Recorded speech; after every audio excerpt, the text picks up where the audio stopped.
नमस्कार प्यारे बच्चों, स्वागत है आपका हमारे चैनल द एडुमेट पर। बच्चों, आज इस वीडियो में हम करेंगे झरोखा से पार्ट नंबर 16 आन्या की डायरी। तो आइए इसकी रीडिंग शुरू करें। मेरी डायरी मेरी सहेली। मैं हूँ आन्या और यह है मेरी डायरी, मेरी सबसे प्यारी सहेली। बचपन से ही मुझे नई नई जगहों पर घूमना, वहाँ के घरों को बारीकी से देखना, समझना बहुत भाता था। ये घर कैसे, कब और क्यों बने, इन सब सवालों के जवाब ढूंढकर मैं अपनी डायरी में लिखती जाती हूँ। घरों को देखने समझने के इसी शौक ने मुझे आर्किटेक्ट बनने का सपना दिखाया। आओ तुम भी पढ़ो मेरी डायरी के कुछ पन्ने। बच्चों, आप फोटो में यहाँ देख सकते हैं, ये है आन्या और ये डायरी लिख रही हैं। आइए इससे रिलेटेड कुछ क्वेश्चन पढ़ें। अब बताओ, जब तुम किसी नई जगह पर घूमने जाते हो तो तुम्हें वहाँ क्या क्या देखना अच्छा लगता है। बच्चों, आप इसमें लिख सकते हैं कि हमें वहाँ के घर, दुकानें, बाजार, पार्क, मंदिर आदि देखना अच्छा लगता है। नेक्स्ट, तुम्हारे मन में उस जगह से संबंधित किस तरह के प्रश्न उठते हैं। बच्चों, हमारे मन में उस जगह देखी गई चीजों के इतिहास, उसके निर्माण, उसके नाम आदि जानने संबंधी प्रश्न उठते हैं। नेक्स्ट, क्या तुम अपने अनुभवों को कहीं लिखते हो। तो बच्चों, अगर आप कहीं अपने अनुभव को लिखते हैं तो इसमें हाँ लिखें, वरना नहीं। आइए आगे पढ़ें। आगे है 16 मार्च 2010, मौसिनराम, मेघालय। आज सुबह से ही कितनी तेज वर्षा हो रही है।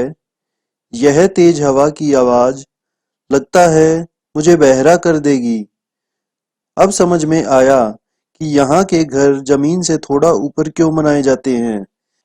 अगर ये घर भी हमारे घरों की तरह होते तो अब तक ये पानी और बरसाती कीड़ों से भर जाते।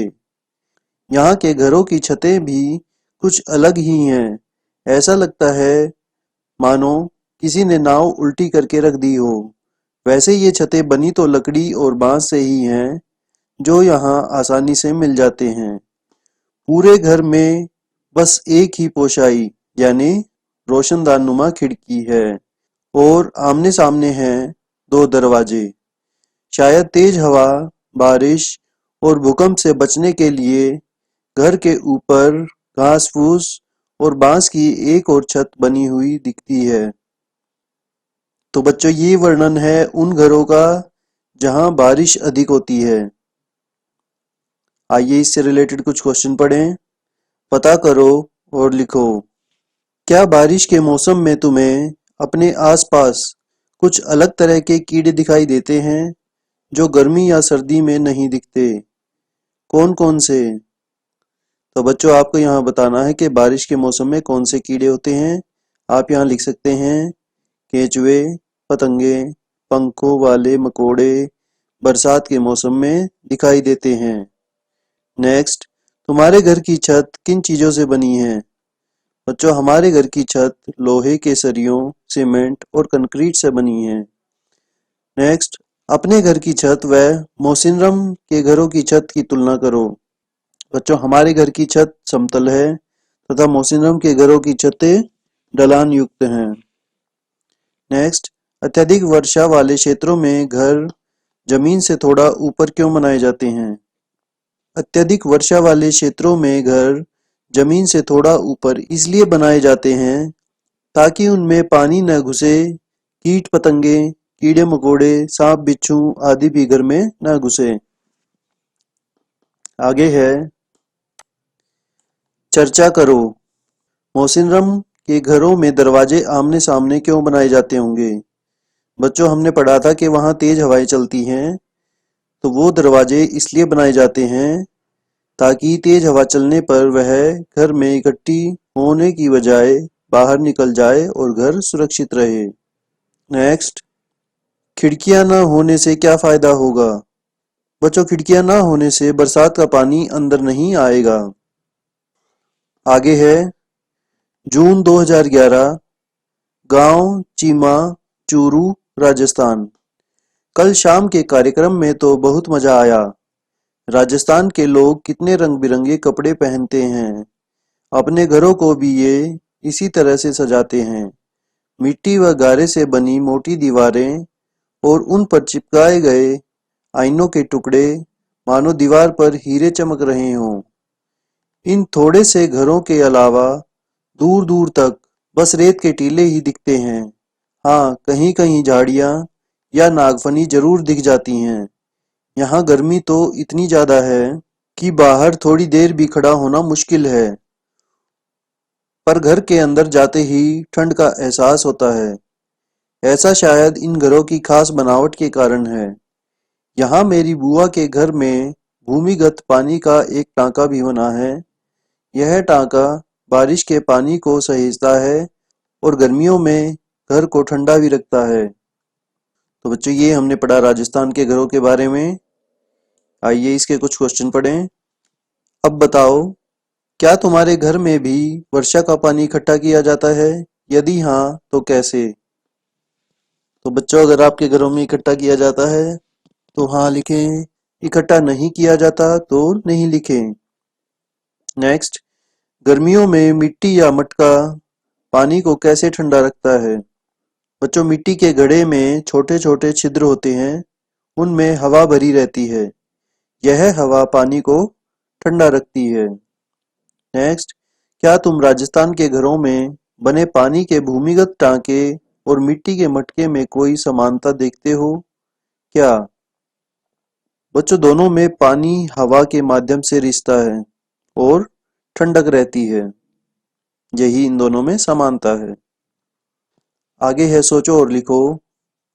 राजस्थान के घरों की दीवारें मोटी क्यों बनाई जाती हैं?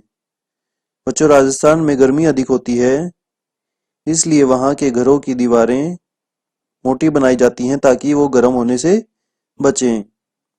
नेक्स्ट, अगर दीवारें पतली होती तो क्या होता? बच्चों, अगर दीवारें पतली होती तो वहां अत्यधिक गर्मी होती। नेक्स्ट, राजस्थान में हरियाली कम क्यों होती है? बच्चों, राजस्थान में वर्षा कम होने के कारण वहां हरियाली कम होती है। आगे है, ऐसा करो, भारत के नक्शे में राजस्थान को पहचानो। तो बच्चों, स्क्रीन पर आप देख सकते हैं, ये है भारत का नक्शा और इसमें राजस्थान ये रहा। तो आइए आगे चलते हैं।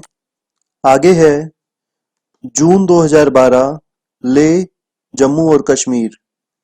आज मैं आ पहुंची हूं एक और रेगिस्तान में, लेह का सूखा, समतल और ठंडा रेगिस्तान। यहाँ भी बारिश बहुत कम होती है, पर लगभग 5000 मीटर की ऊंचाई पर होने के कारण बहुत ठंड है।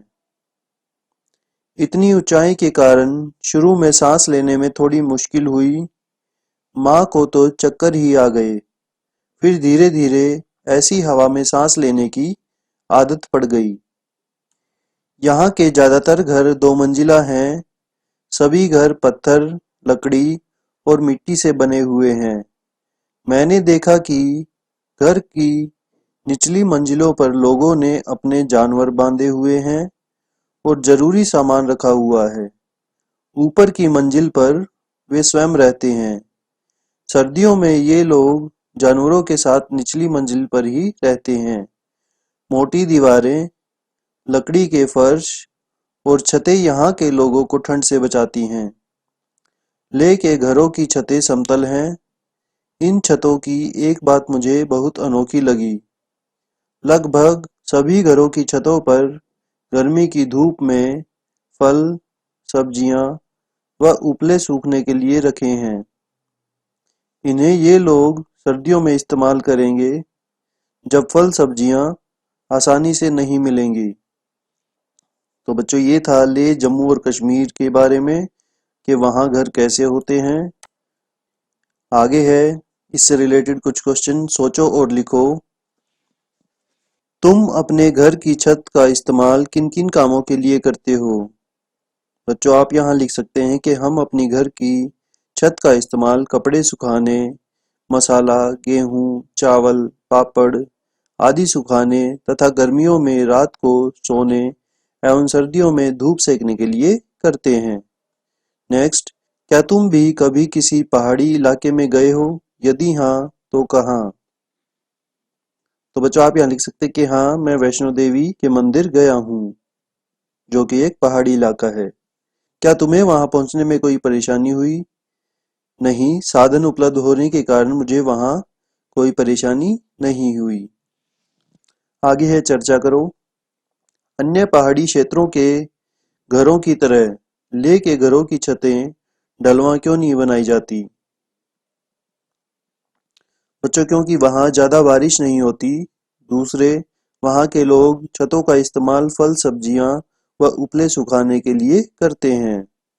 नेक्स्ट, सर्दियों में लेह में फल और सब्जियां आसानी से क्यों नहीं मिलती? बच्चों अत्यधिक सूखी ठंड के कारण वहां आने जाने के रास्ते बंद हो जाते हैं, क्योंकि वहां हर जगह बर्फ ही बर्फ हो जाती है। तो इसलिए वहां सर्दियों में ये सब मिलना कठिन हो जाता है। आगे है दिसंबर 2013, पोर्ट ब्लेयर, अंडमान। अंडमान निकोबार यानी काला पानी। नाम सुनकर एक बार तो डर लगा कि जाने कौन से जंगलों में जा रहे हैं हम। पर आज सुबह जब पोर्ट ब्लेयर पहुंचे तो जहां तक आंखें देख पा रही थी, दूर तक फैला खूबसूरत समुद्र था और पीछे की ओर हरियाली ही हरियाली थी। यह देखकर मन प्रसन्न हो गया।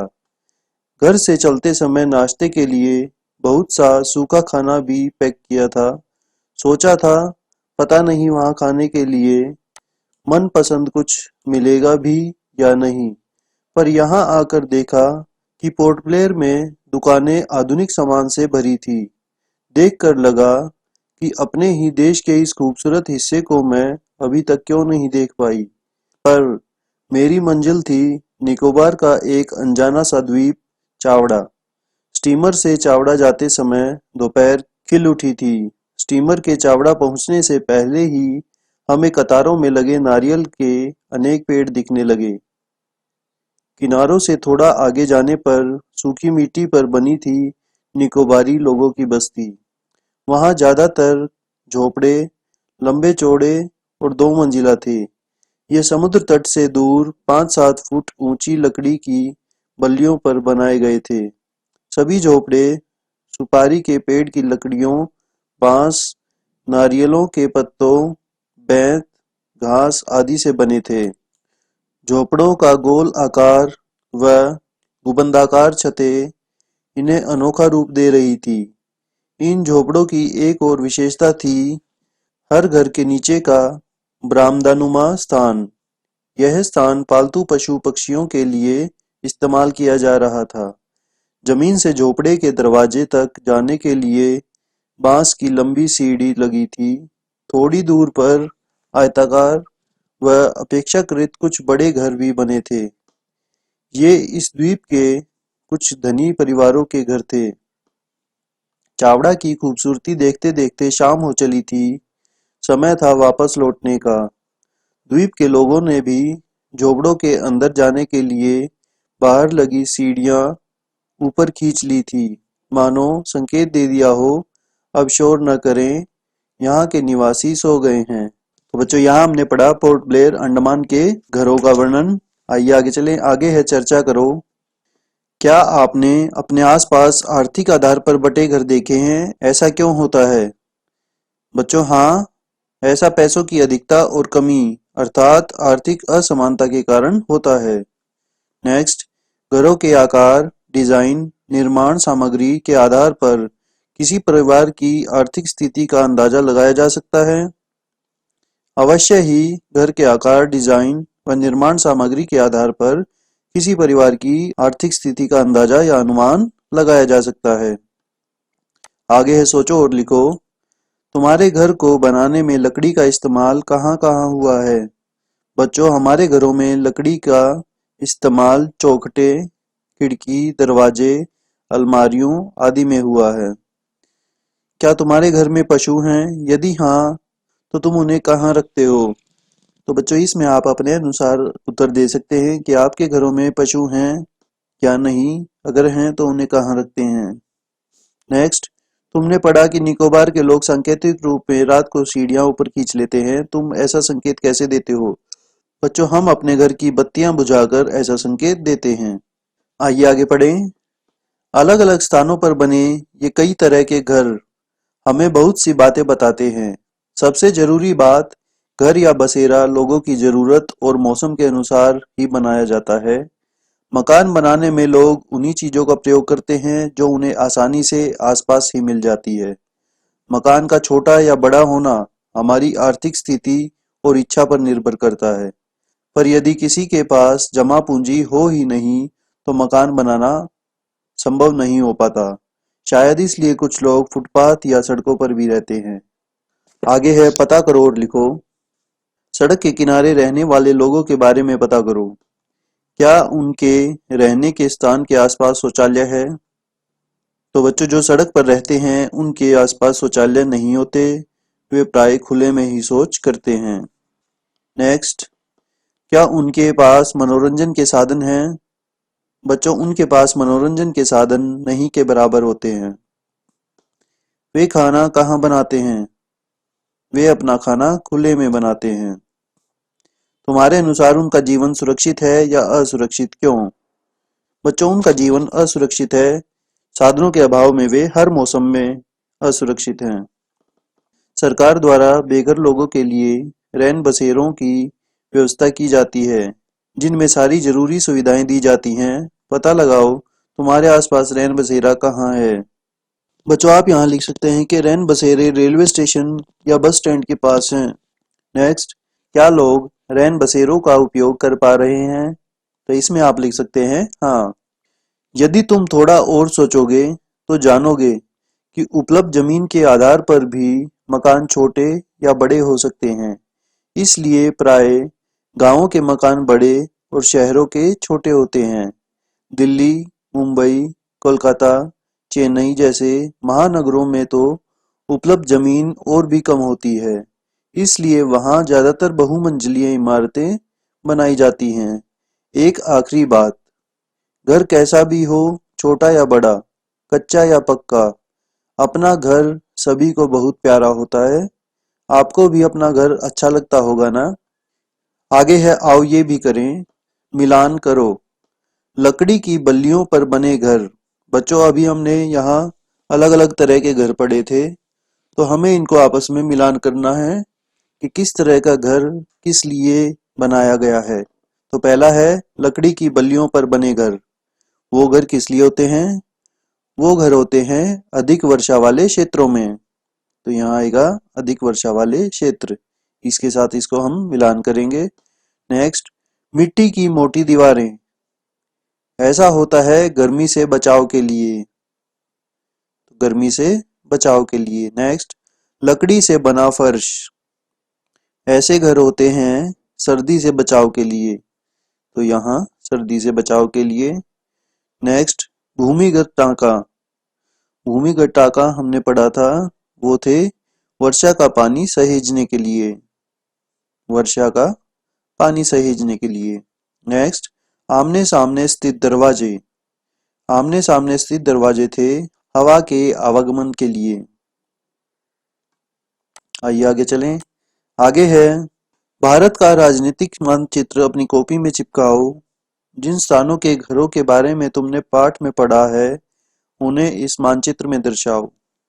तो बच्चों, भारत का मानचित्र अपनी कॉपी में चिपकाएं और अभी अभी जो स्थान हमारे इस पाठ में आए उन सबको आप उसमें दर्शाएं। तो बच्चों, ये था पाठ नंबर 16, अन्या की डायरी। आशा करता हूँ आपको यह समझ आ गया होगा। इस वीडियो को लाइक तथा शेयर करें और हमारे चैनल को सब्सक्राइब करें। धन्यवाद।